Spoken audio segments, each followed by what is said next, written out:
Alô, amigos, esse é o canal RK Ceará e vamos trazer o que falaram do Sport TV na vitória do Ceará sobre o Vasco. Veja o que os comentaristas do Sport TV falaram. E realmente tem essa fragilidade defensiva do Vasco e o Ceará, depois que ele fez o resultado, também ele jogou o jogo mais tranquilo, sabendo até que o adversário ele te traz não poucos problemas, mas no jogo em si tava vendo, mas a exposição assim do Vasco, a facilidade do adversário jogar, demora às vezes para transição, às vezes esse mau posicionamento, alguns comportamentos de setor para setor assim chama atenção, porque o Vasco não era, vamos dizer assim, tem jogadores para não ser um time de repente tão frágil como ele vem sendo. E o Ceará aquele negócio, faz seu jogo em casa, antes de todo mundo, já dorme tranquilo para poder já pensar no próximo jogo.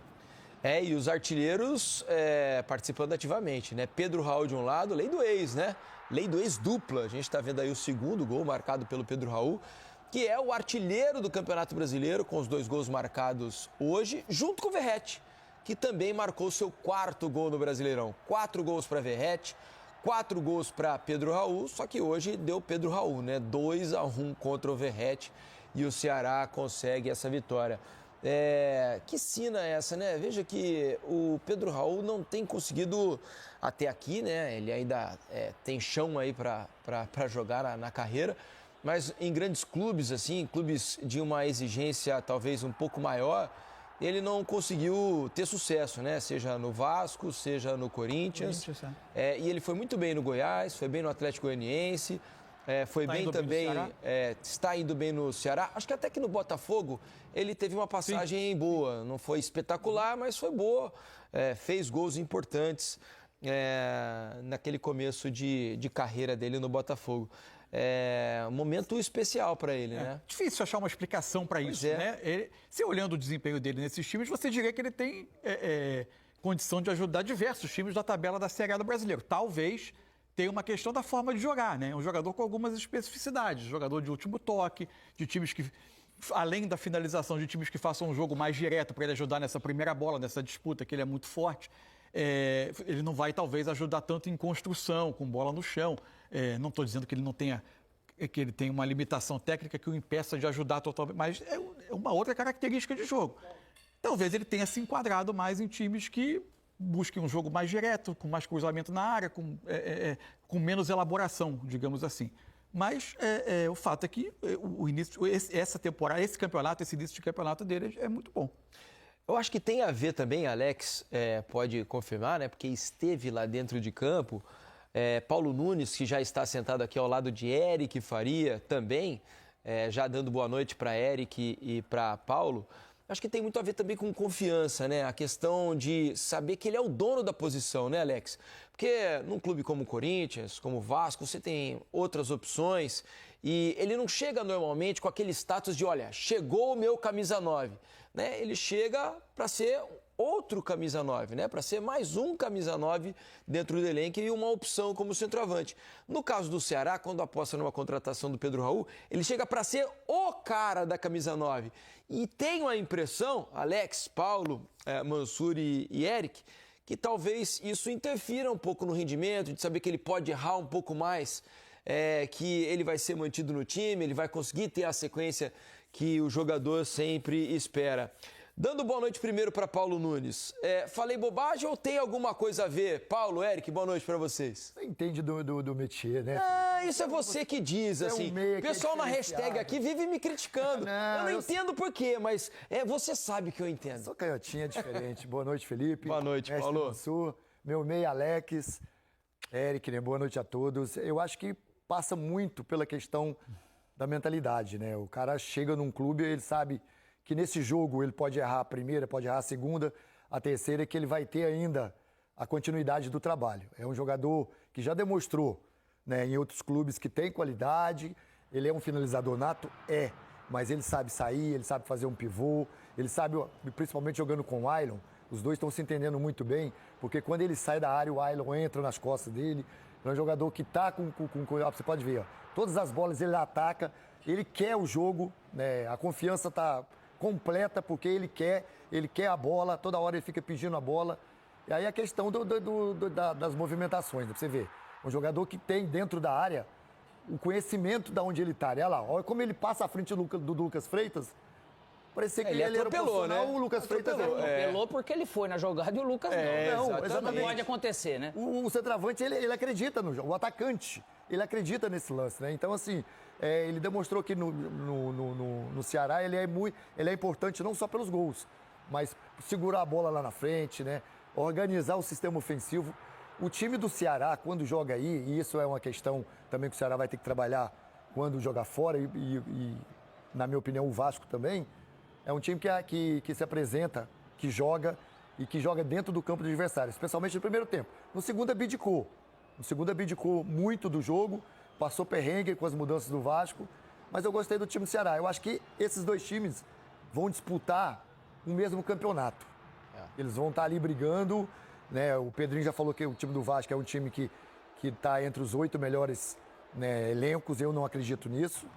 Eu acho que o Vasco está ali entre o 12º e 13º, porque o Vasco tem muita dificuldade, Felipe. Muito. O Vasco tem uma jogada que ela é mortal, ela é tradicional, que é o cabeceio do Verratti. E quando ele é bem marcado, e hoje ele foi, o Vasco não tem saída. E isso me preocupa. Eric Faria, boa noite, Eric. O quanto o torcedor do Vasco deve ficar preocupado com a atuação de hoje, não só pelo jogo de hoje, mas pelo conjunto da obra, o quanto o Vasco, pelo menos na minha opinião, não sei se você concorda, não apresenta evolução. O Vasco parece estar patinando ali, mesmo nas vitórias, né, especialmente no jogo contra o Santos, por exemplo. Não acho que o Vasco tenha sido melhor que o Santos naquela partida. Contra o Sport teve alguns momentos de superioridade, mas o Vasco, para mim, está patinando, que não parece sair muito do lugar. Boa noite, mais uma vez. Fala, Felipe, boa noite, Mansur, boa noite, Alex, Paulo de novo, um abraço para todo mundo que está acompanhando o Troca.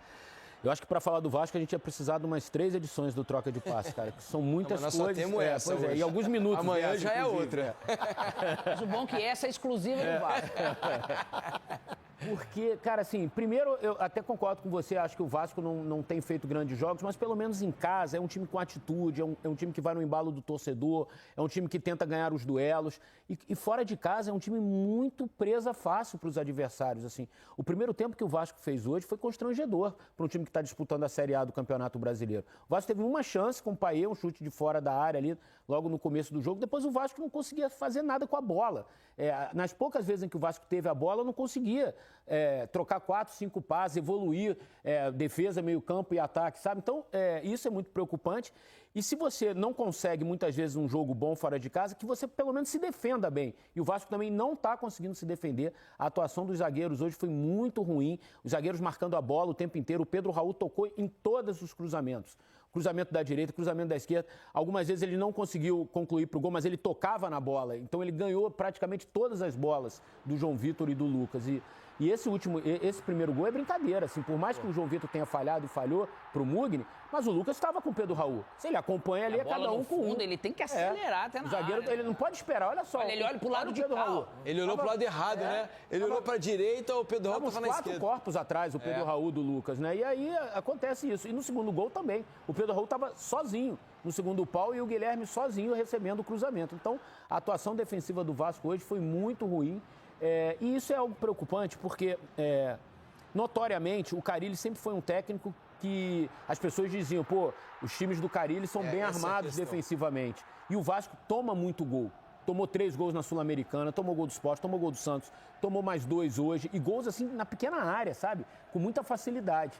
E a gente tá vendo esse segundo gol, acho que vocês vão falar depois, né? Não estava impedido, o PC auxiliou a gente na transmissão, dizendo que a linha foi traçada certinha na bola. Só que eu fiz uma crítica durante a transmissão, porque eu acho que é o seguinte, e isso aconteceu no Campeonato Carioca, até num programa que a gente fez, Felipe. Isso. Se a comunicação não for bem feita, de nada adianta a gente ter a tecnologia. A gente precisa se comunicar bem. Quando essa linha é tracejada, ela não tira a dúvida de quem está em casa vendo o jogo, é muito ruim isso, eu acho, pro andamento do jogo. Eu recebi várias mensagens no meu celular no jogo ali. O cara traçou a linha no jogador, O PC disse que não, que a linha foi traçada certinha na bola. Não, e você sabe, Eric, eu fui ali no nosso... Isso é muito ruim. No nosso controle, porque eu fui exatamente questionar isso. Falei, precisamos do PC, porque eu acho que a linha foi traçada no jogador e tinha que ter sido traçada na bola. E aí o PC prontamente respondeu, falou, não, foi traçada na bola. E lá no monitor aqui do controle, aí ó, essa é a imagem, ela mesmo aproximada não fica muito clara. Mas no monitor menor ali, com a linha mais fina, dá para ver que ela realmente foi traçada na bola. E quando a imagem se aproxima, ela dá essa... né, essa... Isso não é legal. A imagem dá uma distorcida, né? E aí acaba ficando ruim. Porque, além de tudo, o VAR, claro, o primeiro Precisa objetivo do VAR é comunicar melhor. acertar as decisões do campo. Agora, ele precisa se comunicar bem.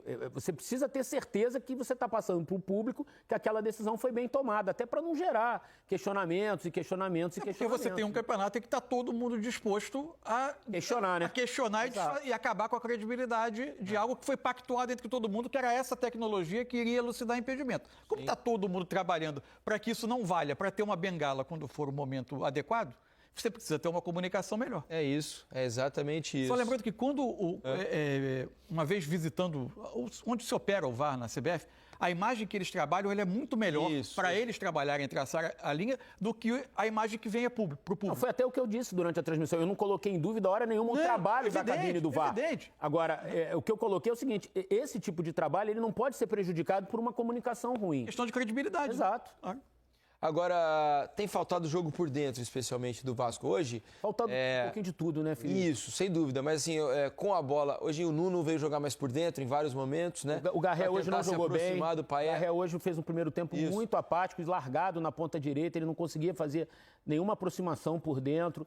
Hugo Moura, deles. ele joga lá dentro dos zagueiros. E aí é Fica um interessante. espaço, né?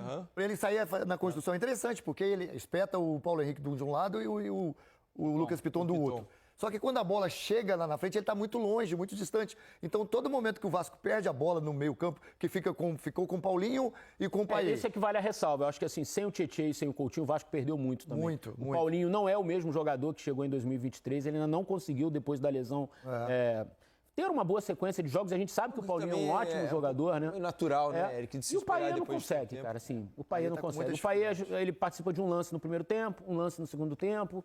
É muito pouco. Saiu machucado, né? Talvez. hoje, né? É isso que eu ia dizer. Ele está em fim de Dependendo contrato. da lesão, né? Dependendo do grau Saiu da com lesão. dores no joelho, né? Isso, pode até ter. No lance em que o Paulo Nunes foi certeiro. Ele demorou a concluir. Ele domina, ele podia bater. Quando ele dá, mas eu tô aqui, ele perde o controle da Ele bola. ficou esperando o pênalti. Exatamente.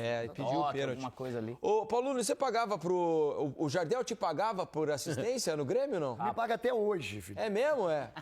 Jardel, 80% que ele tem foi eu que dei pra ele. Né? Então, assim. Porque o Pedro Raul tá pagando a os gente caras do tinha essas Ceará. apostas. lá. Você viu que ele dobrou. Eu acho que ele Dobrou devia estar com hoje, sangue nos olhos Será para que ele enfrentar tava o querendo Vasco. fazer gol no Vasco? É. Não. Mas tinha isso.